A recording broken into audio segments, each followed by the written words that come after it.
फूलचंद, संजय, पूनम, खुशबू, वैदेही, नेहा, अमृत, मृण्मय, हर्षित, अलका, शिल्पा, कविता, मोनी, करशन, शमी, शानवी, अर्चना,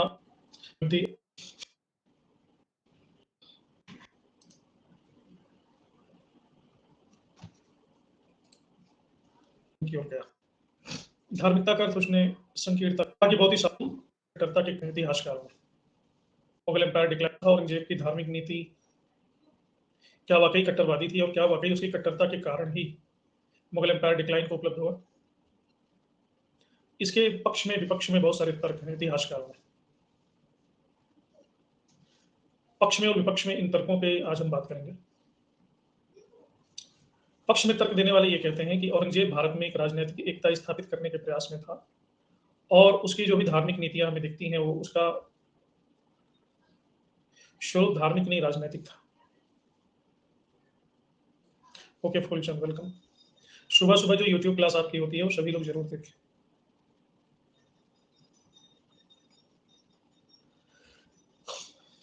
तो उसकी नीति धार्मिक नहीं राजनीतिक थी, ये पक्ष में तर्क है। लेकिन धार्मिक असहिष्णुतापूर्ण भी नीतियां थी, ये मानने वाले भी बहुत सारे लोग। औरंगजेब ने हिंदू मंदिरों को जागीरें दी और उन्हीं मंदिरों को गिरवाया जहां पहले मस्जिदें थी, ये पक्ष में तर्क दिया जाता है। जबकि विपक्ष में यह है कि सिर्फ हिंदू की ही बात नहीं थी, ऐसा देखा गया कि शियाओं को भी इसने प्रताड़ित किया, जैनियों को भी प्रताड़ित किया, यानी जो भी गैर इस्लामिक शक्तियां थी सबको प्रताड़ित किया गया इसके साम्राज्य। तो this was not matter of only Hindus. Aurangzeb के पक्ष में तर्क देते हैं कि उसने राजपूतों को उच्च पद दिए और मराठों को भी अपना मनसबदार बनाया।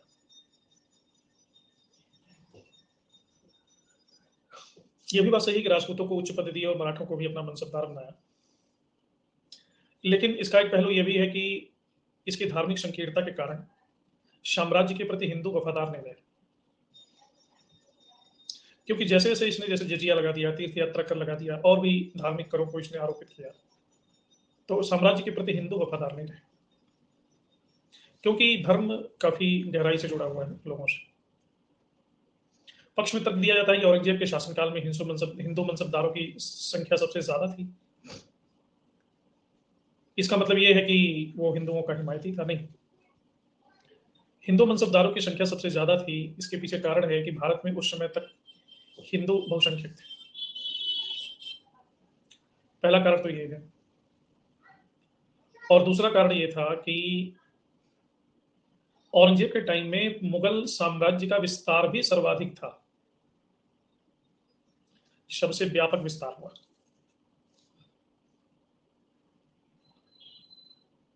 पूर्व, पश्चिम, उत्तर, दक्षिण।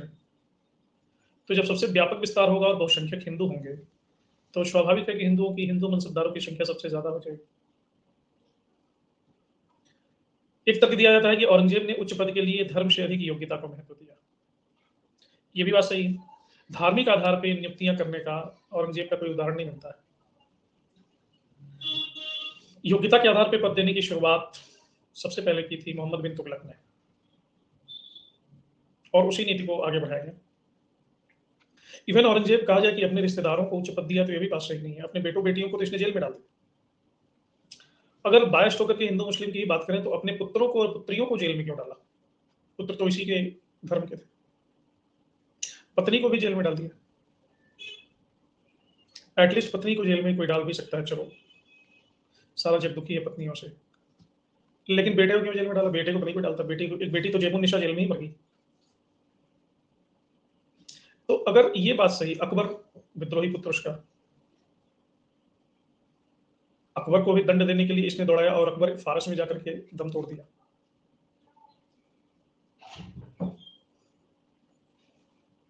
तो धर्म से अधिक योग्यता को महत्व दिया, ये बात सही है, लेकिन फिर है कि मंदिरों को क्यों नष्ट किया इसने?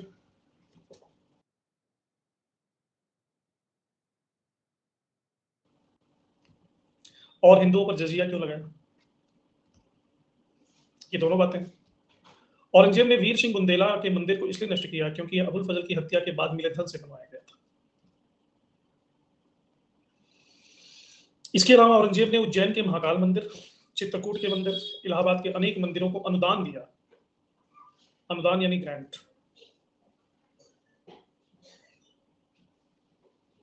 तो जजिया लगाने का कारण राजनीतिक था, धार्मिक नहीं था, क्योंकि राजपूतों से युद्ध करने के चक्कर में बहुत सारा धन नष्ट हो रहा था।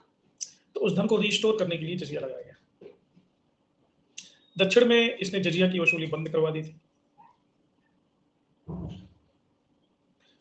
उसने दरबार में संगीत बंद अवश्य करवाया, लेकिन नौबत बैंड को जारी रहने दिया। भारतीय शास्त्रीय संगीत पर सबसे अधिक रचनाएं औरंगजेब के काल में ही हुई, और औरंगजेब एक कुशल वीणा वादक था। एक तर्क यह भी दिया जाता है, चलो मान लेते हैं कि हिंदुओं के त्योहार होली पर प्रतिबंध लगाया, तो मुसलमानों के त्योहार मुहर्रम पे भी तो प्रतिबंध लगाया। रेशमी वस्त्रों को पहन करके दरबार में आने पर रोक लगाई, क्यों? क्योंकि वो फिजूल खर्ची नहीं चाहता था। नौबत बैंड को अगर वर्तमान भाषा में कहें तो इसको ऑर्केस्ट्रा कह सकते हैं, जिसमें अनेक वाद्य यंत्रों का समुच्चय होता है। ऑर्केस्ट्रा में तो अभी तक काफी डेवलप्ड वाद्य यंत्र आ गए हैं, उस जमाने में भी कई वाद्य यंत्रों का समुच्चय होता था। तो नौबत बैंड कई उपलक्ष्य में बजाए जाते थे मुगल दरबार में। किसी भी मुगल किले पे आप गए होंगे तो आपको उसका एंट्री गेट बहुत बड़ा होता है, और एंट्री गेट इतना बड़ा होता है कि उसके अंदर बहुत सारे लोग बैठ सकते हैं, खांचे बने होते हैं।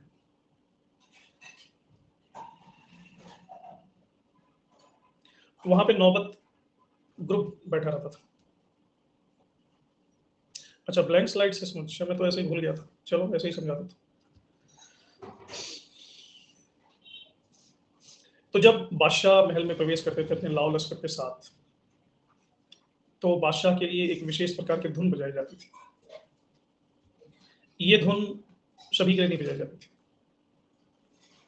तो इससे पूरे शहर को पता चल जाता था कि बादशाह आ रहे हैं। उसी से ब्रास बैंड का आविष्कार हुआ। ब्रास बैंड समझते हो ना, दूल्हे दुल्हन जो शादियां होती हैं तो ब्रास बैंड बजता है। बैंड बजने का मतलब है कि जिंदगी भर तो पति की बैंड बजेगी और हंसेगा वो, इसीलिए उसका नाम है हंस बैंड। बैंड बजने के बाद भी हंसता है, तो उसकी शुरुआत कर दी जाती है ब्रास बैंड से। बैंड का मतलब यह है कि बहुत इंपॉर्टेंट काम हो रहा है। जब भी इंपॉर्टेंट काम होता है, आपके घरों में भी इंपॉर्टेंट काम होता होगा, तब बैंड बजता है।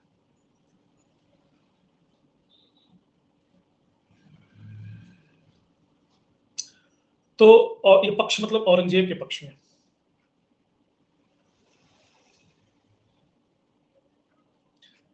मतलब औरंगजेब के पक्ष में नहीं, औरंगजेब बढ़िया आदमी था, संकीर्ण नहीं था। विपक्षी कहते हैं कि सिखों पर अत्याचार क्यों किए?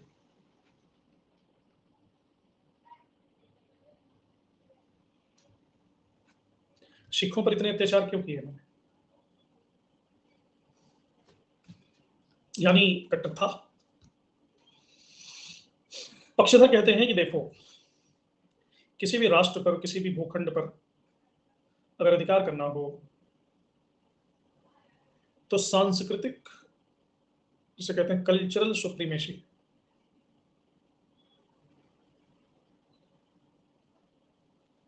एडॉप्ट करना जरूरी है।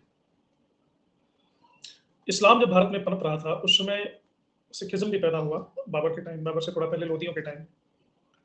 और सिख रिलीजन एक सुपीरियर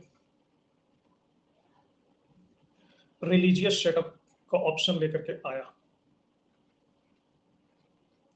इसके पहले भारत में बहुत सारे रिलीजन पहले से थे। हिंदू थे, बौद्ध थे, जैन थे, फारसी थे, ईसाई थे।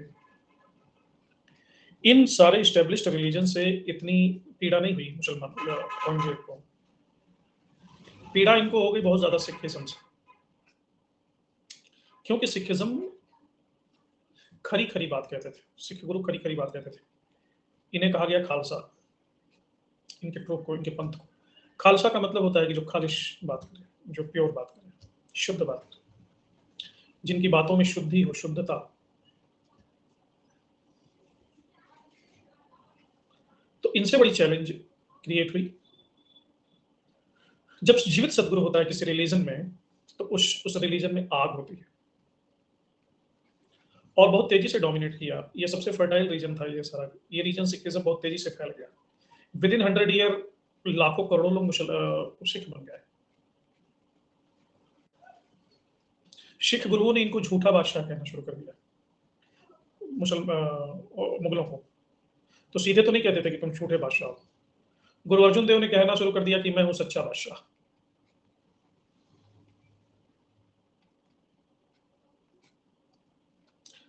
बादशाहत वो होती है जिनका दिलों पे राज होता है। यूं तो कहने को मुर्गे की सर पे भी ताज होता है। इन्होंने कहा कि मैं दिलों का बादशाह हूं, मैं तुम्हें सत्य देता हूं, ओंकार देता हूं, नाम दीक्षा देता हूं। डरा के धमका के नहीं बादशाहत करी। और इन्होंने मुगलों के तख्ते ताऊस से भी ऊंचा एक तख्त बनवाया जिसपे गुरु जी बैठते थे। दिल्ली का तख्ते ताऊस इतना ऊंचा नहीं था जितना ऊंचा तख्त ये था। आज भी हरमंदिर साहब अमृतसर के सामने ये तख्त बना हुआ है। इसे कहते हैं अकाल तख्त। अब ये इनको और आग लगी मुगलों को कि ये तो हमारी बादशाहत को ही झुठला रहा है। सशंकित दृष्टि से देखने लगे। आदमी घी तो तब पड़ गया जब दारा शिको खुसरो जो भी बगावत करता वो मुगल गुरु के पास चला जाता, सिख गुरु के पास चला जाता। अब इनको ये लगने लगा कि अभी तक इन्होंने सेंध मारी हमारे रिलीजन में, पॉलिटिक्स में, अब ये सेंध मार रहे हैं हमारे घरों में। और घर का अगर भेदी आ जाए तो लंका भी ढह जाती। घर का भेदी लंका ढा। इनके अहंकार को बहुत बड़ी चोट थी। इनके ईगो को बहुत बड़ी चोट थी। अब इन्होंने आर पार का निर्णय लिया कि मारा जाए, सिख गुरुओं को मारा जाए। उनके सामने ऑप्शन रखा कि इस्लाम को अपना लो या तुमको मर्डर। इस्लाम को अपनाना का मतलब ये नहीं है कि रिलीजन को अपना लेना, नहीं। इस्लाम को अपनाने का मतलब ये है कि तुम ये क्लेम डिक्लेयर करो कि तुम्हारा जो अपना रिलीजन है वो गलत है, इंफीरियर है, और इस्लाम सुपीरियर है। और इनके जहन में था कि अगर इनको हमने झुका दिया इस्लाम के सामने, या इनको कन्विंस कर लिया डर के आधार पर ही इस्लाम को मानने को, तो निश्चित रूप से ये जो लाखों करोड़ों लोग इनके अनुयायी हैं, जिन्हें हम सिख कहते हैं, सिख शब्द ही बना है शिष्य से, ये हमारे सामने झुक जाएंगे।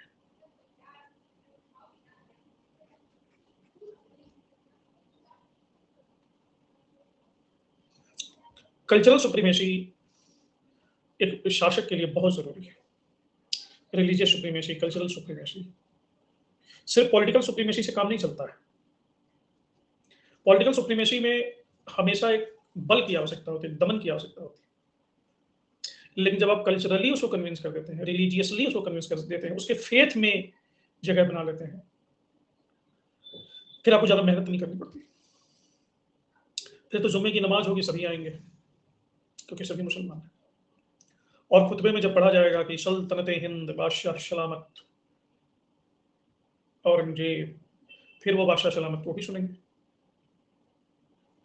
तो ये जो हम देखते हैं कि पूरे इतिहास की एक धारा में कभी मंदिरों को तोड़ करके मस्जिद बनाया जा रहा है, कुतुब मीनार बनाया जा रहा है, नाम बदले जा रहा है, प्रयाग का नाम इलाहाबाद, किसी भी चीज के नाम बदले जा रहे हैं। ये सिर्फ इसलिए किए जा रहे हैं कि हमारी संस्कृति इनसे ऊपर उठ जाए, मतलब हमारी संस्कृति की मान्यता, हमारी संस्कृति इनको डोमिनेट करे, इन पर हावी हो।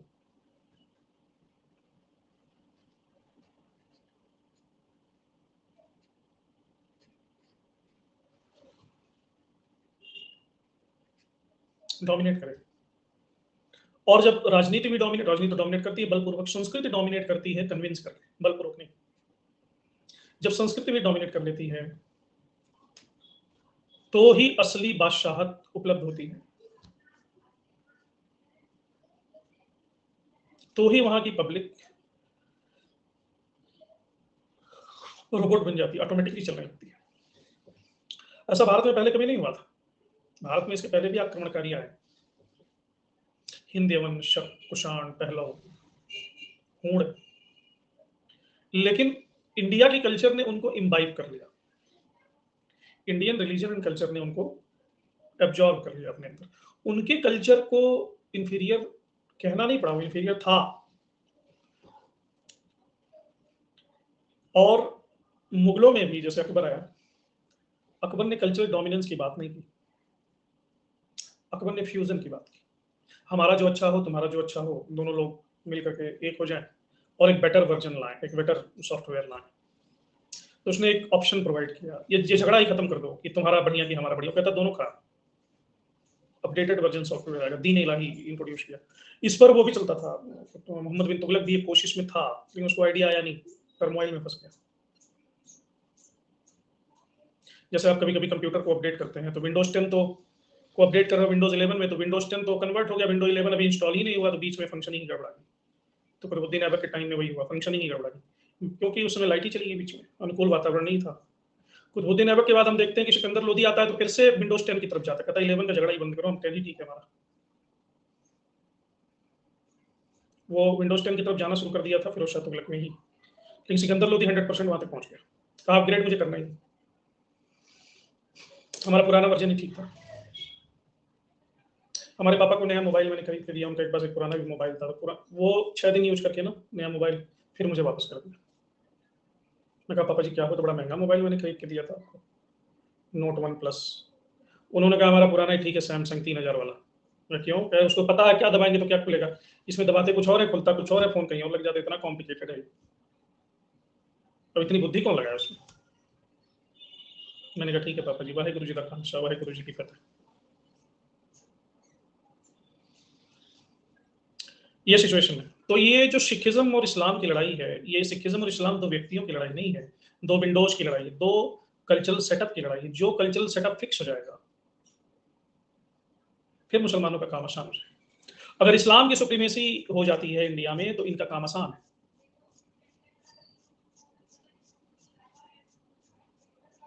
इसलिए ये ब्रूटल हुए।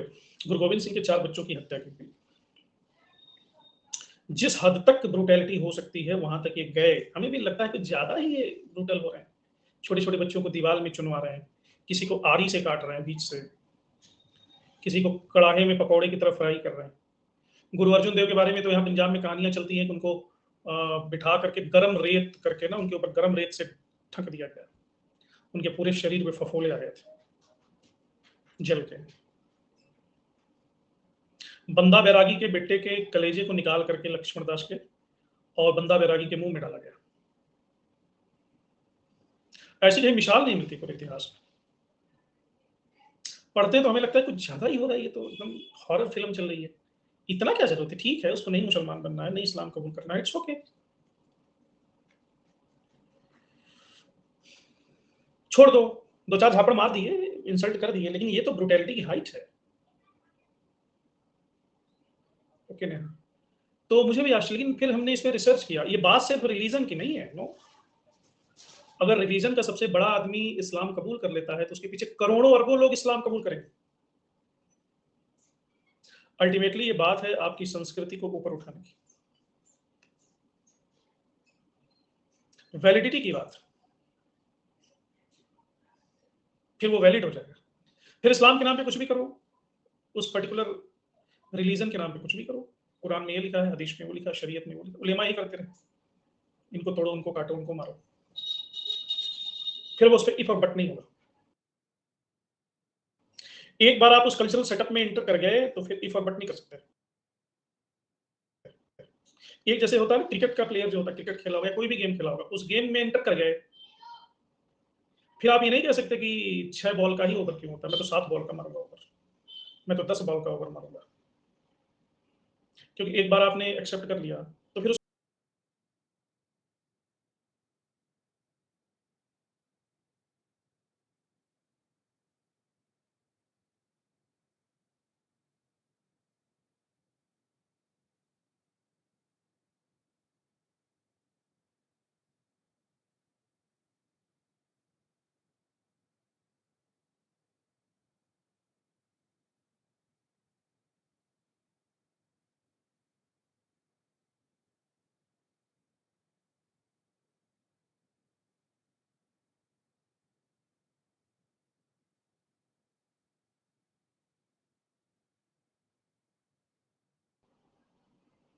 तो शरीर तुम मार सकते हो, मार लो, लेकिन वो अपने उस दृढ़ता से उस पे कायम रहे, ये मुगलों की हार है। उस दृढ़ता को डिगा नहीं पाए, ये मुगलों की हार। और यही वजह है कि भारत में जब पहली बार जब आजादी के बाद सवाल उठा कि सेकुलर स्टेट इंडिया रहेगा, किसी की हिम्मत नहीं हुई चूक कसे, न हिंदू की हिम्मत हुई, न मुसलमान की हिम्मत हुई, न हिंदू कह पाए कि ये हिंदू राष्ट्र है, न मुसलमान कह पाए कि ये इस्लामिक राष्ट्र है। चुप, क्योंकि सारी कोशिश करके देख चुके थे, हुआ गया तो कुछ नहीं। एक सांस्कृतिक उत्थान, चेतना का उत्थान देने के पीछे मनुष्यता इन सिख गुरुओं की रड़ी है। गुरु अर्जुन देव, गुरु तेग बहादुर, गुरु गोविंद सिंह, जितने भी गुरु हैं, इतना श्रेष्ठ, इतनी नैतिकता, इतना साहस, जान की परवाह नहीं करना।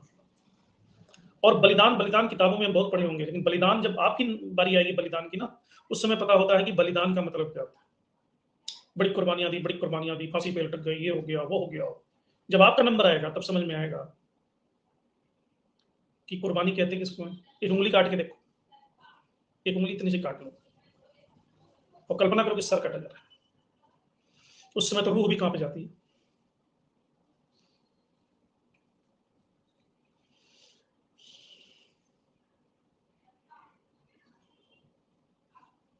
ये गुरु राजा हुआ करते थे, लेकिन कहाँ एक स्टेट के राजा है, कहाँ पूरे हिंदुस्तान का राजा है।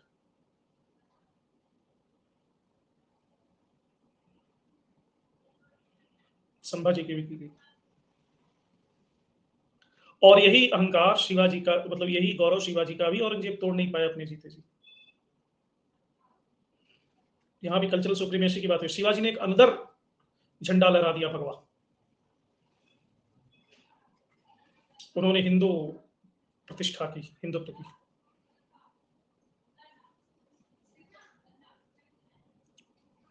राजा नहीं कह सकते, राजा नहीं कह सकते। सिख स्टेट की स्थापना की है पहली बार बंदा बहादुर, लेकिन वो भी फुल फ्लेज्ड स्टेट नहीं बन पाया था, संघर्ष में ही रह गया बंदा बैरागी। सिख स्टेट की पहली बार स्थापना की थी महाराजा रणजीत सिंह। महाराजा रणजीत सिंह के पहले सिख स्टेट का कॉन्सेप्ट नहीं है, वो रिलीजियस लीडर थे। आज भी सिख कौम को देखोगे तो, आपने कभी भीख मांगते हुए किसी सरदार को देखा है? किसी ने देखा है क्लास में?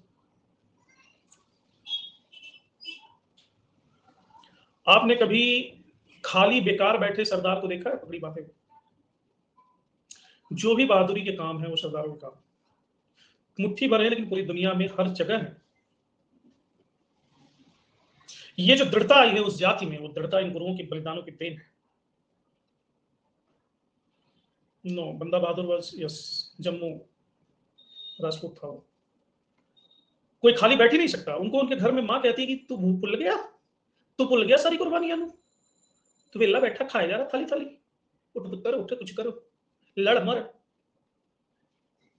मेहनत करी। और ये लोग बैठ के नहीं कोई खाया। गुरु नानक देव जी खुद खेती करते थे, वहां से जो प्रोडक्शन होता था उससे अपनी रोटी बनाते थे, अपनी भोजन करते थे, अपने हाथ के उगाए हुए भोजन करते थे। और शिष्य कहते थे, लाखों शिष्य थे, कहते थे आप क्यों करते, अब फावड़ा चलाने लगते, हल चलाने लगते, व्हाट इज दिस, हम किस लिए हैं? अरे हम एक एक मुट्ठी देंगे तो आपको 7 पुस्तक खाने की जरूरत नहीं पड़ेगी। गुरु नानक देव जी कहते हैं कि उस परमात्मा के पास जब मैं जाता हूँ सुमिरन में, ध्यान में, समाधि में, तो जब मैं मांग के खा के जाता हूँ तो परमात्मा हमारी तरफ देखता भी नहीं है। जिस दिन अपने मेहनत की रोटी तोड़ करके खा के जाता हूँ उस दिन वो परमात्मा मुझे गले से लगा देता है। अब बताओ मैं तुम्हारी कैसे खा के सुमिरन करूं? वो कहता है कि तुमको साबुत मैंने 2 हाथ दिए, पैर दिए, बुद्धि दिया, विवेक दिया, उसका उपयोग क्यों नहीं करते? मांग के खाते।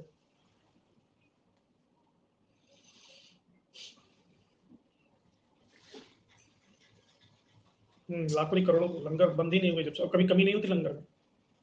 अमृतसर चले जाओ, अच्छे अच्छे लोग बैठ के आपके जूते साफ करके पॉलिश करके देंगे, बड़े प्यार से जूते उठा के माथे पे लगाते हैं। खैर मैं इतना जो डिस्क्राइब कर रहा हूँ, डिस्क्राइब मैं कहानी नहीं सुना रहा, ये मैं बता रहा हूं कि सिखिज्म वर्सेस इस्लाम क्या चक्कर था, कल्चरल डोमिनेंस पॉलिटिक्स में कैसे इस्टेब्लिश करने के लिए कोशिश की जाती रही है रूलिंग क्लास के द्वारा, और इतना ब्रूटल होने की क्या जरूरत थी? इस ब्रूटलिटी की जरूरत थी, क्लियर हो गया। ये किसी किताब में आपको नहीं मिलेगा, this is not given in any book. अब कोई भी चीफ मिनिस्टर, प्राइम मिनिस्टर आते हैं, शहरों के नाम बदल दिए, गलियों के नाम बदल दिए, बड़ी मूर्ति लगा दी, कोई बड़ी सी मूर्ति लगा दी, स्टैचू ऑफ यूनिटी, उसका क्या रीजन है? क्यों करोड़ों रुपए बर्बाद कर रहे हैं? करोड़ों रुपए बर्बाद नहीं कर रहे, वो अपनी कल्चरल सुप्रीमेसी को हायर कर रहे हैं। वहां करोड़ों अरबों की बात नहीं है। हैदराबाद को हम जानते हैं किस नाम से? वहां 4 मीनार है। हैदराबाद का नाम आते ही दो चीजें जहन में आती है, हैदराबाद बिरयानी, चार मीनार। तीसरी चीज जहन में आती है उनकी जो लैंग्वेज है, नक्को नक्को वाला, नको पोटी पोटा ऐसे कुछ करके। अब मोदी जी ने वहां बना दिया श्री रामानुजाचार्य की इतनी बड़ी स्टैचू, पूरी दुनिया को हाहाकार हो, अच्छा रामानुजाचार्य कौन है, रामानुजाचार्य वहां हुए थे, अच्छा कौन है, जबकि उनका सबसे बड़ा कॉन्ट्रीब्यूशन है और कोई जानता ही नहीं है। रामानुजाचार्य हुए जिन्होंने भक्ति आंदोलन चलाया, भक्ति मूवमेंट चलाया, पहली बार परमात्मा तक गरीब अमीर बिना जातिवाद का भेदभाव किए सभी पहुंच सकते थे, भावना की शुद्धता ही उसकी शक्ति थी। अब एक बार जब स्टैचू बन गई रामानुजाचार्य की, पूरी दुनिया में रामानुजाचार्य की चर्चा होने लगी, लोग एक्सप्लोर करने लगे, गूगल पर सर्च करने लगे, उनके बारे में पढ़ने लगे, उनके बारे में जानने लगे, वो थ्रेड पकड़ के वो पूरा हिंदुत्व की मीमांसा करने लगे।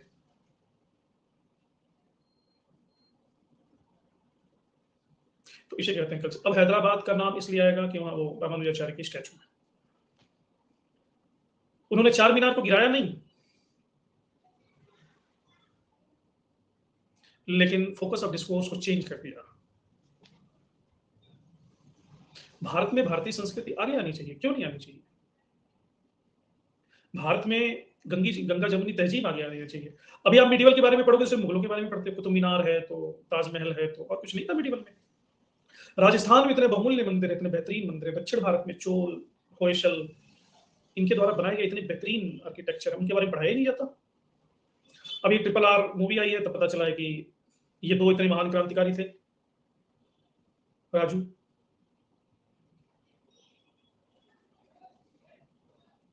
हाँ, इंग्लिश को इंपॉर्टेंस क्यों दिया जाता है?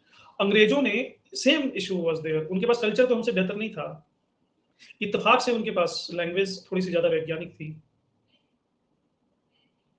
अंग्रेजी, तो उन्होंने इंग्लिश हमारे ऊपर थोपा। स्टडी मैंने भी देखा है। तो एक ऐसी कौम पैदा किया गया भारत में जो सोचते अंग्रेजी में थे, और ये साफ साफ मैकाले कहता है कि मैं ऐसी कौम चाहता हूँ जो विचार इंग्लिश में करे, अंग्रेजों की तरह सोचे। ये भी कल्चरल डोमिनेंस है, और आज तक वो कल्चरल डोमिनेंस हमको डोमिनेट किए हुए, आज भी हम हर चीज उनकी अडॉप्ट करते हैं। कमरम भीमा और अल्लूरी सीताराम राजू, कितना नाटकीयता है उसमें ना, मतलब मैं क्या बताऊं, मतलब मेरे सर में दर्द होने लगा। डॉल्बी डीटीएस साउंड, बम बम बम बम, मल्टीप्लेक्स, इतनी मारकाट है उसमें, भयंकर एक्शन पैक्ट। तो ये मैंने आपको बता दिया। इसके अलावा औरंगजेब के टाइम में और भी बहुत सारे विद्रोह हुए। हम्म,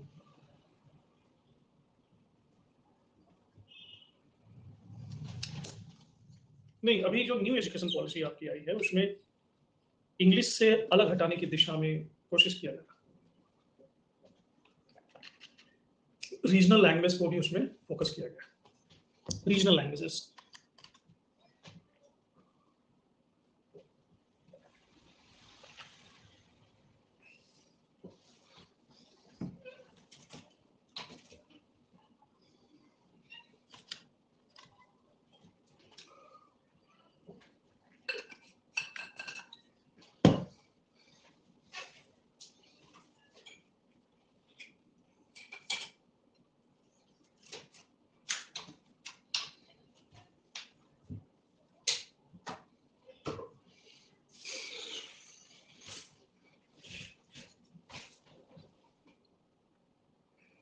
देखो, ओवरनाइट नहीं चेंज हो जाएगा, कोशिश की जा रही है, क्योंकि इंग्लिश एक कनेक्टिंग लैंग्वेज है ना, साउथ इंडिया और नॉर्थ इंडिया को कनेक्ट करता है। As a language English is not bad, English is very good language, very पूरी दुनिया को कनेक्ट करता है इनफैक्ट। अगर इंग्लिश ना रहे तो आप चले जाओ चाइना में, खाने को नहीं मिलेगा, वो चुम चुम चुम कहेंगे, आप बोलोगे भोजन कराइए हमको, तो बोलेंगे वो चुम चुम किए हूँ, आप बोलेंगे बड़ी भूख लगी है भोजन करा दो, खाए पिए बिना मर जाओगे। कम से कम वो भी फूड समझते हैं, आप भी फूड समझते हो, कम से कम बोलोगे फूड फूड, बोलोगे फूड फूड। थोड़ी बहुत आती है तो सभी को है जी। चलिए, तो औरंगजेब के समय अन्य भी विद्रोह हुए। कोई भी लैंग्वेज नहीं बुरी है, कोई भी संस्कृति नहीं बुरी है, कोई भी धर्म नहीं बुरा है। बुरा है तो इंसान, उसका अहंकार, उसकी महत्वाकांक्षाएं, उसके हाथ में जो चीजें पड़ जाती हैं उसको वो अपने शुद्ध स्वार्थ में उपयोग करता है।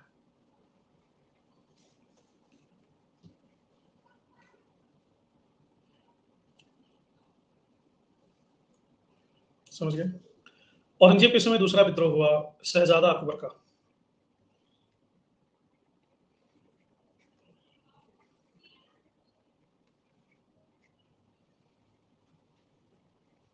सोलह सौ इक्यासी ईस्वी। औरंगजेब की राजपूत नीति से कन्विंस नहीं था अकबर। राजपूत नीति के औरंगजेब की राजपूत नीति के विरोध में इसने विरोध किया। राजपूतों ने औरंगजेब को अकबर को भड़काया भी। 11 जनवरी 1681 ईस्वी में अकबर ने 2 राजपूतों की मदद से, एक का नाम था राज सिंह, राजा राज सिंह, और दूसरे का नाम था दुर्गादास राठौर।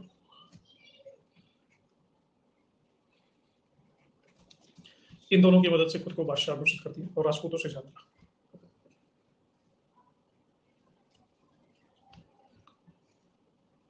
इसी समय औरंगजेब राजपूतों के खिलाफ अभियान में बिजी था और कूटनीति से राजपूतों में फूट डाल दी और अकबर को भागना पड़ा मराठों की शरण में, संभाजी की शरण में। अपने बेटे के खिलाफ ही राजपूतों में फूट डाल दी। राजनीति इतनी बुरी चीज। अच्छा, अपने बेटे का ही पीछा करते ये दक्षिण भारत आया, लेकिन अकबर जानदा मेरा जालिम बाप अगर मुझे पा गया तो मार डालेगा। ईरान भाग गया। ईरान यानी फारस। फारस में 1704 ईस्वी में इसकी डेथ हुई। इसके अलावा एक और जाति थी, जाट। अभी भी है, थी नहीं है। भारत में औरंगजेब के खिलाफ ये पहला हिंदू विद्रोह था, जाटों का विद्रोह। दिल्ली से लेकर के आगरा तक के क्षेत्र में ये फैले हुए थे। इनके विद्रोह का कारण आर्थिक था। वहां का मथुरा का फौजदार है अब्दुल नबी। इसके अत्याचार से तंग आकर के तिलपत के जमींदार गोकुला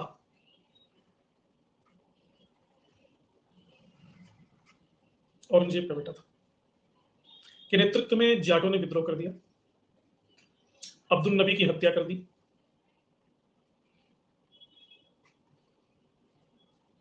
और हसन को मथुरा का फौजदार बनाया।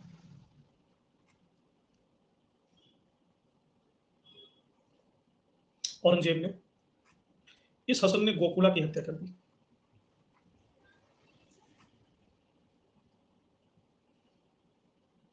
लेकिन इससे विद्रोह शांत नहीं हुआ। 1686 में राजाराम ने नेतृत्व संभाला और रामचेरा ने भी नेतृत्व संभाला और फिर से विद्रोह हो गया। मनुची लिखता है कि इन लोगों ने सिकंदरा में अकबर की हड्डियां खोद करके उनको जला डाला। हाँ, अकबर द्वितीय। नहीं नहीं नहीं नहीं, वो नहीं था, वो अलग है।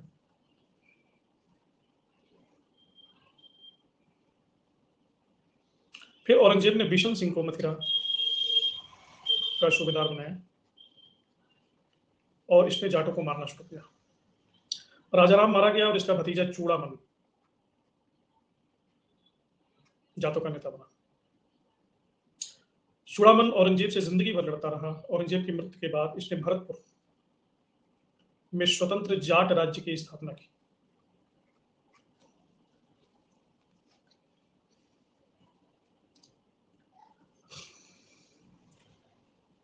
मेवाड़ जिले यानी राजस्थान में एक और पंथ है सतनाम।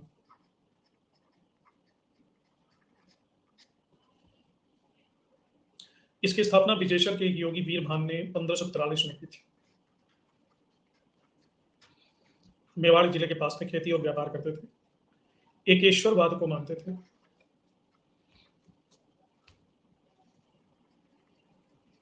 संस्कार और अंधविश्वास को नहीं मानते थे। इनके इष्ट गुरु थे कबीर। पूरे शरीर के बालों को मूंड के रखते थे, इसलिए इन्हें कहा जाता था मुंडिया। इन्होंने भी बगावत की और औरंगजेब ने इनका दमन किया। सिखों की बात जो सैद्धांतिक पक्ष में बता चुका हूं। अकबर तक सिखों और मुगलों के संबंध मधुर थे और अकबर गुरु रामदास अकबर ने रामदास को 500 बीघा जमीन दिया था। इसी पर अमृतसर शहर बसा हुआ है। अमृतसर शहर का असली नाम रामदासपुर है। वो तो उसमें सरोवर बाद में बना, तो उसका नाम रख दिया गया अमृतसर। गुरु अर्जुन देव और जहांगीर पर किस तरह अत्याचार जहांगीर ने किया, ये हम पढ़ चुके हैं। गुरु हरगोविंद ने नौबत बजाना शुरू कर दिया। नौबत बजाना सिर्फ बादशाह को अलाउड था, कोई बजा नहीं सकता था, क्योंकि नौबत राजसत्ता का प्रतीक माना जाता था। इसको बहाना बना करके जहांगीर ने गुरु हरगोविंद सिंह से उसके पिता पर लगाया गया 2 लाख के जुर्माने की मांग की। गुरु हरगोविंद सिंह ने इनकार कर दिया। और ग्वालियर का मान सिंह का किला है, बड़ा ही सुंदर है, उसमें राजनीतिक कैदियों को रखा जाता था। इनको तो ग्वालियर के किले में बंद करवा दिया गया।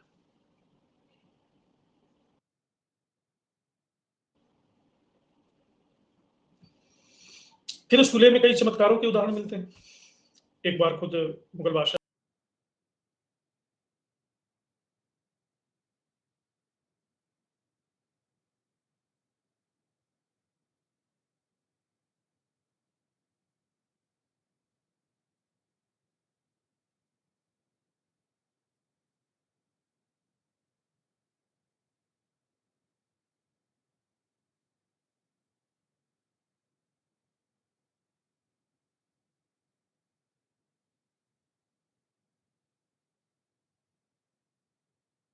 कोई कोई भी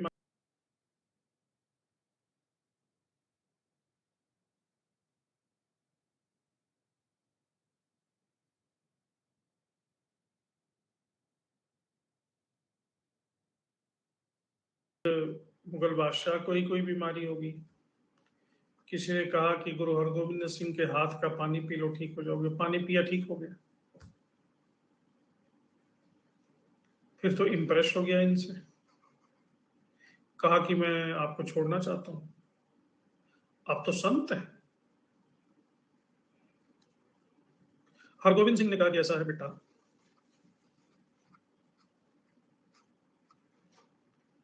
कि अकेले तो मैं जाऊंगा नहीं, मेरे साथ यहाँ बहुत सारे राजा को भी तुमने बंद किया हुआ है,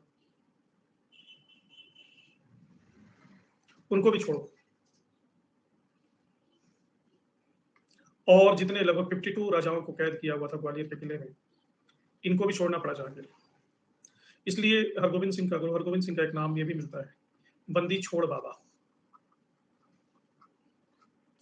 बंदी छोड़ बाबा, बंदी को छुड़ाने वाले बाबा जी। जब यहां से छूटे तो कश्मीर में कश्मीरी पंडितों पर भयंकर अत्याचार हो रहा था। वहां मुसलमान इनको परेशान करते थे।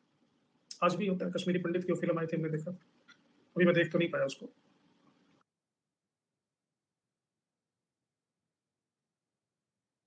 नहीं, शिवाजी वाले अलग हैं। तो गुरु हरगोविंद सिंह से रिक्वेस्ट की कश्मीरी पंडितों ने कि हमारी तो संस्कृति मिट जाएगी। गुरु हरगोविंद सिंह वहां पहुंच गए और वहां पे एक शहर बसाया, कीरतपुर नगर।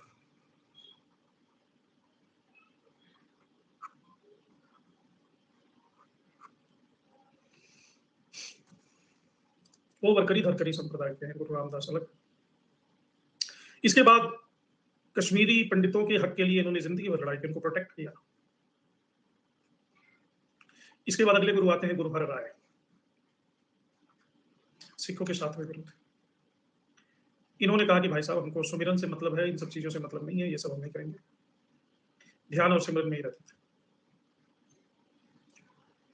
दारा सिको इनसे बड़ा प्रभावित था, इनसे मिलने लगा।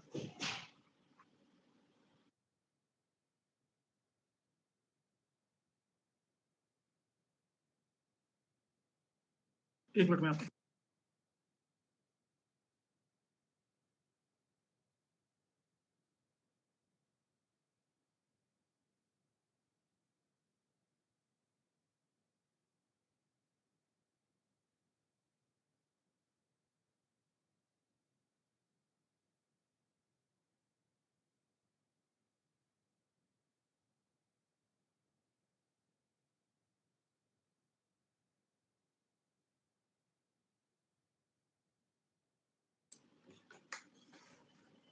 धारासिकों इनसे मिला सामूगढ़ का युद्ध हारने के बाद, और गुरु ने इनको आशीर्वाद दिया, विजयी हो। गुरु का तो काम ही था सभी को आशीर्वाद देते थे, ऐसे ही रूटीन में इनको भी दे दिया।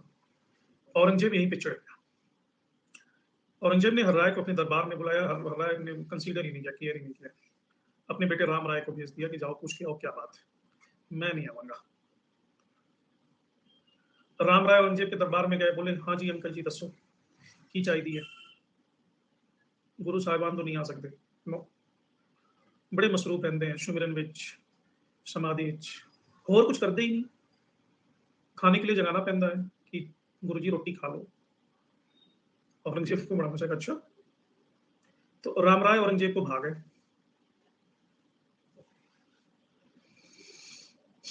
तो राम राय की बड़ी खातिरदारी भी की, बड़ी चंगी चंगी गल्ला मारता है। 1661 ईस्वी में गुरु हरराय ने शरीर त्याग दिया। इधर औरंगजेब ने राम राय को कहा कि ऐसा है मिस्टर राम राय, तुम बन जाओ गुरु, हम तुमको सपोर्ट भी करेंगे,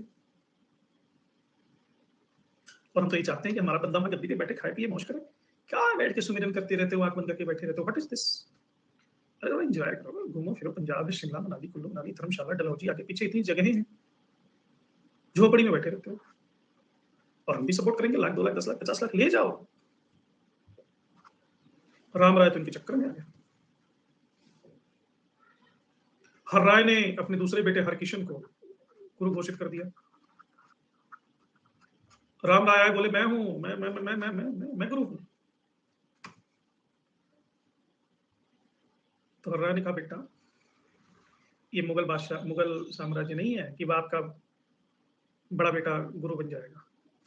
यहाँ जो हृदय की शुद्धता जिसके अंदर होगी वो गुरु बनेगा, सभी नहीं बन सकते। खूब कोशिश किया, मुगलों ने भी इनका साथ दिया, चला गया कुछ नहीं।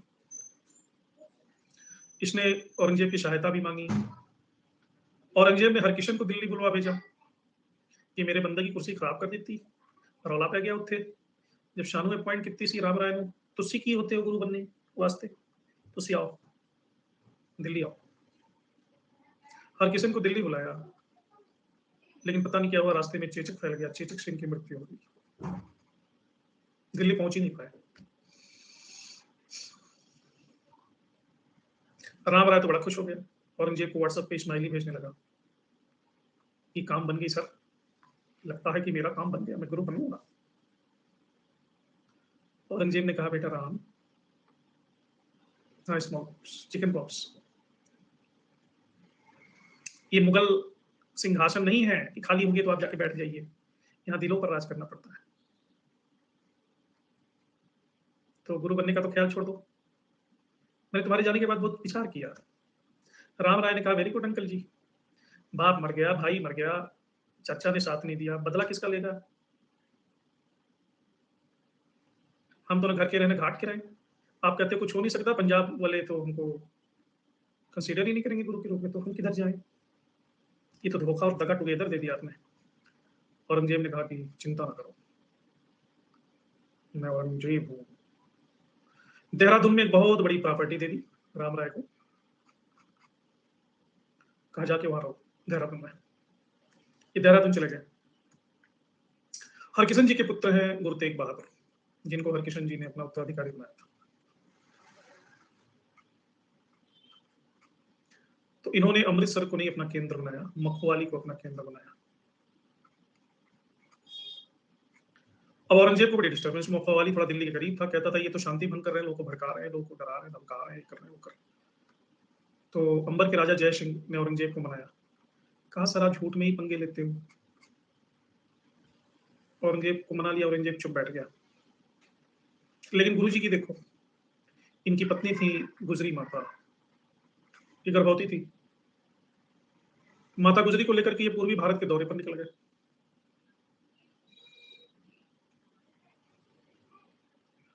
और उस समय मुगल असम में लड़ाई कर रहे थे, और इन्होंने मुगलों के पक्ष में असम से लड़ाई कराई की।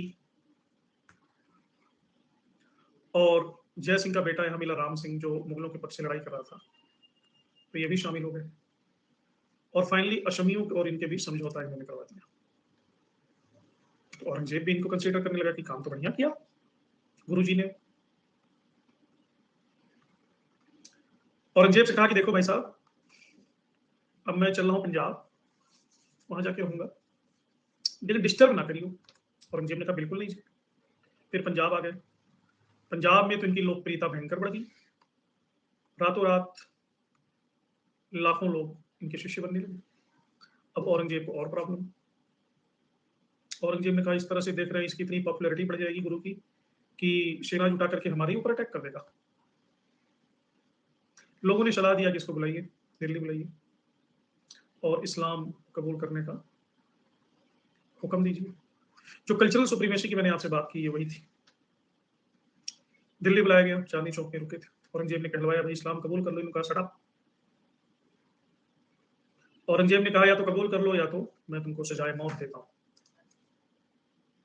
इन्होंने कहा कि डराता किसको है।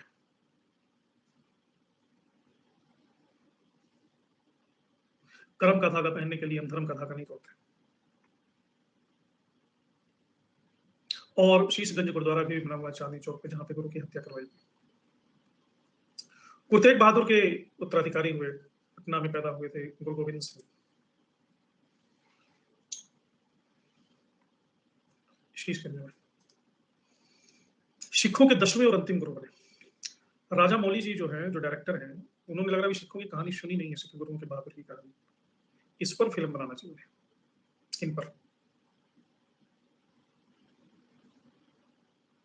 फिर वो सभी का रिकॉर्ड तोड़ देंगे। ये सिखों के 10वें और अंतिम गुरु थे। इन्होंने फिर अपने आप को कहना शुरू कर दिया कि मैं ही सच्चा पातशाह, और बाकायदा तैयारी शुरू कर दी कि अब जो डरता था औरंगजेब हमारे पिता से कि वो राजा बन जाएंगे, अब मैं राजा बन के दिखाऊंगा। सेना के रूप में सिखों को तब्दील कर दिया। और खालसा एक ऐसा पंथ था जो लड़ने के माध्यम से, क्षत्रित्व के माध्यम से जाना जाता था। पंजाब में एक जगह है नैना देवी के पास, आनंदपुर साहिब। आनंदपुर साहिब को इन्होंने अपना केंद्र बनाया।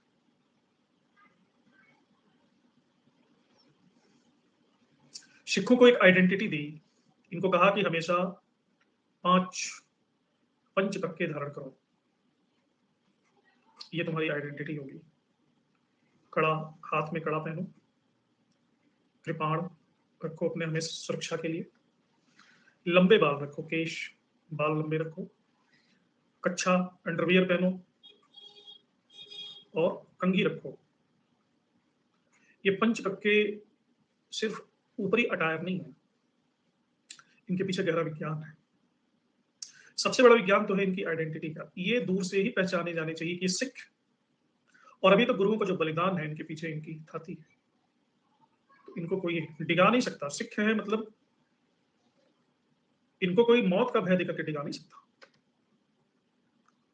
कड़ा मतलब एक लोहा, हाथ में एक लौह तत्व जो बहादुरी का प्रतीक है। आपके हाथ में अगर लौह तत्व या शरीर के में कहीं लौह तत्व का स्पर्श रहता है, तो आपको पता है कि आपका खून भी लोहे से बना हुआ, हीमोग्लोबिन है ना खून में, आयरन। और ये जो बॉडी का अंदर का आयरन है, खून तो पूरे शरीर में ऊपर से नीचे तक बहुत सारा है। और बाहर आपने लोहे का कुछ भी पहना हो, कड़ा पहना हो, तो वो संतुलित रहता है। हाइपरटेंशन, ब्लड प्रेशर और ये चीजें, संतुलन स्थापित रहता है। कृपाण, कृपाण पहन के सोओगे तो नहीं, कृपाण भी लोहे का ही है। कृपाण का मतलब यह है कि हमेशा संघर्ष के लिए तैयार। कृपाण का मतलब नहीं कि चाकू लेके घूम रहे हो, नहीं। कृपाण प्रतीक है कि कहीं भी जरूरत पड़े फिर जाओ। अत्याचार को सहन नहीं करना है, असत्य को सहन नहीं करना, लड़ जाओ बिना इस बात की परवाह किए कि जिएंगे कि मरेंगे। कृपाण एक छोटी सी चाकू होती है जो सिख लटकाया रहता है। केश, बड़ा केश और पगड़ी, ये हेलमेट का काम करेगा। ज्यादातर युद्ध में जो सबसे सॉफ्ट टारगेट होता है, जहां पर सब लोग हिट करते हैं, वो होता है सर।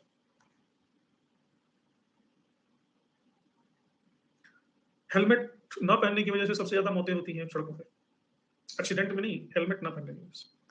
तो एक नेचुरल हेलमेट है पगड़ी। एटलीस्ट सिखों के सर पे प्रहार करके आप उनको नहीं मार पाओगे। ये हेलमेट मुगलों को उपलब्ध नहीं था। एक पहला कारण है। दूसरा आइडेंटिटी तो है ही है। दूसरा कारण ये है कि जहां पे भारीपन रहता है, ध्यान बार बार वहीं जाता है। जिस दांत में दर्द होगा, ध्यान बार बार आपका वहीं जाएगा। और ये विज्ञान है कि जहां पे बार बार आपका ध्यान जाता है, ऊर्जा आपकी वहां बहने लगती है, उधर बहने लगती है। बार बार शरीर हैवी है और आपका ध्यान बार बार यहाँ ऊपर जा रहा है, सहस्रार चक्र पे जा रहा है, और आपकी ऊर्जा ऊर्ध्वगामी होने लगती है, क्योंकि दिन में 200 बार जा रहा है, ऊर्ध्वगामी होने लगती है, और इससे आध्यात्मिकता बढ़ती है। ये कृपाण है, राजश्री ने भेजा था। तो ध्यान में, मेडिटेशन में क्या होता है? मेडिटेशन में निम्नगामी, जो ऊर्जा नीचे जा रही है वो काम है, जो ऊर्जा ऊपर जा रही है वो समाधि है, राम है। तो ये शरीर टाइट हो गया। चंदन का भी, तिलक का भी यही उपयोग है। तिलक यहाँ लगाते हैं हिंदू ने, तो ये आज्ञा चक्र शीतल हो जाता है। यहाँ पे पीनियल ग्लैंड होता है, यहाँ पे अमृत तत्व होता है। बार बार अगर ध्यान में ये रहेगा ना, शीतलता रहेगी, तो आपकी सारी ऊर्जा यहाँ पे आने लगेगी। ये संकल्प का केंद्र है, ये ऊपर वाला परमात्मा का केंद्र है। बता तो रहा हूँ केश का महत्व क्या है। इसलिए गुरुदेव ने केश की बात की। कक्षा, कक्षा का मतलब होता है अंदर से मुस्तैद रहना। कच्छा मतलब अंडरवेयर नहीं, कच्छा मतलब ढीले ढाले कपड़े नहीं पहनना है, अंदर से चुस्त दुरुस्त। सोल्जर्स के कपड़े आपने देखे होंगे, सोल्जर्स की चौड़ी सी बेल्ट, पेट पूरा बेल्ट पे आ जाता है, बूट लंबी सी एकदम टाइट। धोती कुर्ता पहन के लड़ने जाओगे और सोल्जर के कसे हुए कपड़े पहन के लड़ने जाओगे, कपड़ों से ही आपकी, आपका स्टेमिना बढ़ जाता है, कपड़ों से ही आपकी एफिशिएंसी बढ़ जाती है। लूज कपड़े पहन के जाओगे। भारत में जो लोग हारे ना, हर युद्ध में, तराइन की लड़ाई, प्लासी की लड़ाई, सब में हारे, उसमें उनके कपड़ों का बड़ा रोल है। धोती कुर्ता पहन के लड़ने चले जाते थे, अपनी धोती में ही फंस के गिर जाते थे कई बार। कच्छा का मतलब होता है अंदर से बिल्कुल टाइट। ये आपकी प्रोडक्टिविटी को बढ़ाता है। ऑफिस में बैठ करके धोती कुर्ता पहन के ऑफिस नहीं, ऑफिस में टाई वाई लगा के, गला टाइट, सब टाइट, कोट पहन के जाते हैं, उसका मनोवैज्ञानिक प्रभाव है। कंघी, कंघी भी एक बहुत ही जरूरी और सूक्ष्म चीज है। आप जब अपने पूरे शरीर को बांधे हुए हैं अल्टीमेटली, और मौसम की मार ऐसी, गर्मी सर्दी बहुत सारी चीजें हैं, खुजली होती है अंदर बार बार। अब जो पगड़ी पहने तो खुजलाओगे कैसे? तो एक ऐसा इंस्ट्रूमेंट सीख रहे अपनी पगड़ी में ही रखते हैं कि वो अंदर डाल के उसको ठीक करते हैं। कंघी स्वच्छता का भी प्रतीक है। कहने में तो छोटी सी कंघी है, लेकिन कंघी क्या करती है? आपके बिखरे हुए बालों को व्यवस्थित करती है और स्वच्छ स्वच्छ रखती है। तो कंघी कम से कम आपको स्मृति दिलाती रहेगी, स्वच्छता जरूरी है, स्वच्छ भारत, श्रेष्ठ भारत। ये 5 आइडेंटिटी 5 चीजों से जुड़े हुए हैं। कड़ा जुड़ा हुआ है आपके स्वास्थ्य से, कृपाण जुड़ा हुआ है आपकी सुरक्षा से, केश जुड़ा हुआ है आध्यात्मिक समृद्धि से, कक्षा जुड़ा हुआ है आपके कर्तव्यशीलता से, कंघी जुड़ी हुई है आपकी शुचिता से। वे 5 आदर्शों को पूर्ण करते हैं। और गुरु जी ने आदेश दिया कि तंबाकू और शराब से दूर रहो। एक बड़ी सेना गठित की और पहाड़ पे जो भी राजा थे उनको हराया। औरंगजेब इनका तो कुछ नहीं कर पाया। सॉफ्ट टारगेट बने इनके 4 पुत्र।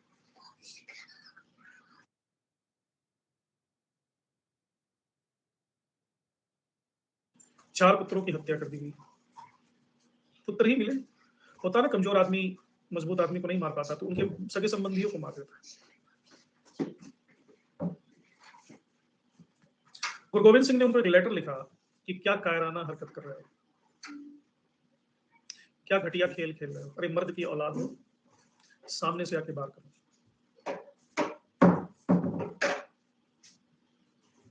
खंजर के जैसा ही होता है। इस लेटर को कहते हैं जफरनामा, फारसी लैंग्वेज में। औरंगजेब ने कहा कि भाई everything is fair in love and war. मेरे लिए सिर्फ जीत और हार का वैल्यू है, कैसे क्या ये मैं नहीं जानता। और ज्यादा डिबेट करना हो तो आप आइए, साउथ इंडिया में मैं हूँ, औरंगाबाद के पास लड़ाई लड़ रहा हूँ, मैं खाली नहीं बैठा हूँ तुम्हारे लिए एसी के लिए, एसी में आके आप बात कीजिए मुझसे, चिट्ठी उट्ठी मत लिखिए मुझे। और गुरु गोविंद सिंह पहुंच गए औरंगाबाद, बात कर रहे हैं। जा ही रहे थे, पहुंचने ही वाले थे, तब तक 1707 में औरंगजेब की मौत हो गई। औरंगजेब के बाद बहादुर शाह गद्दी पर बैठा। बहादुर शाह प्रथम। गुरु गोविंद सिंह इससे मिले, बोले कि देखो भाई, तुम्हारे बाप से मिल नहीं पाया, मिलने की बड़ी तमन्ना थी, लेकिन तुमसे मुलाकात हुई, और जो मैं उनसे बात करना चाहता था वो मैं तुमसे करता हूँ। बहादुर शाह बोले फरमाइए। कहा कि देखो, तुम्हारे पास 2 रास्ते हैं,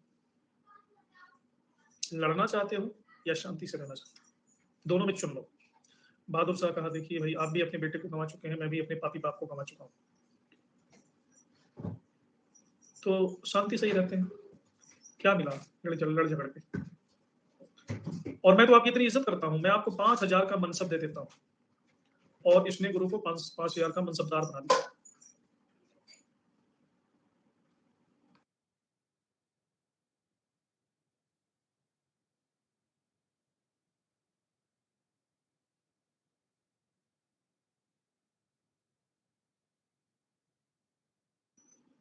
और एक आखिरी घटना मिलती है कि बहादुर शाह के साथ दक्षिण भारत के एक अभियान पे भी गए गुरु गोविंद सिंह, जहां पे एक पठान के द्वारा गुरु गोविंद सिंह की हत्या कर दी। इसके बाद गुरु गोविंद सिंह ने डिक्लेयर कर दिया था कि कोई 11वां गुरु नहीं होगा। 11वां गुरु इन्होंने डिक्लेयर किया गुरु ग्रंथ साहब।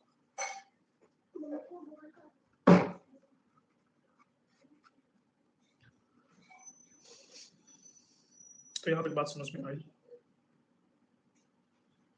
औरंगजेब का अंतिम समय बहुत ही कष्टदायी था। 3 मार्च 1707 को नमाज पढ़ के आया कि अहमदनगर में उसकी मौत हुई।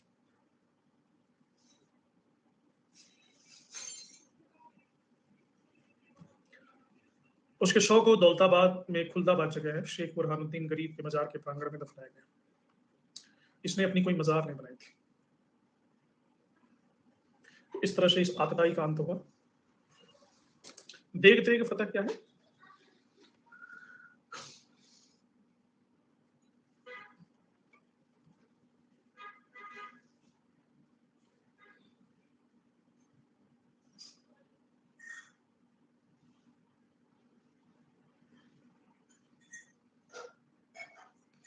ये सिख स्लोगन है, पंजाबी लैंग्वेज में उनका गान भी है।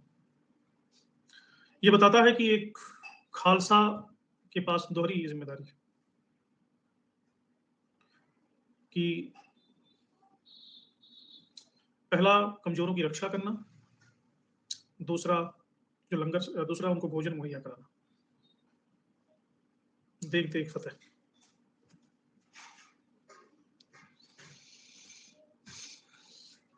ये पॉलिसी नहीं है। एग्जाम का डेट तो डिक्लेयर ही है, जून में होना है, उसमें डेट आने की क्या बात, फॉर्म आएगा।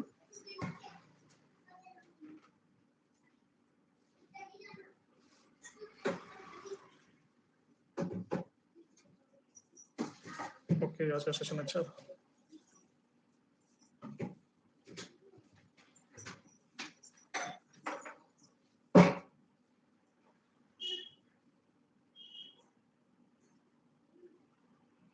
ओके, यशी, देवमित्रा, नेहा, सृष्टि, राशि, पूजा, माधुरी, सीता। तो आज आखिरी क्लास है डेटा इंटरप्रिटेशन की, रात 9 बजे मिलते हैं। Thank you. वैदेही सीता दोनों क्लास में मेरे, वेरी गुड। जानवी भी आ जाए तो बात बन जाए। सृष्टि, ओके गुड़िया।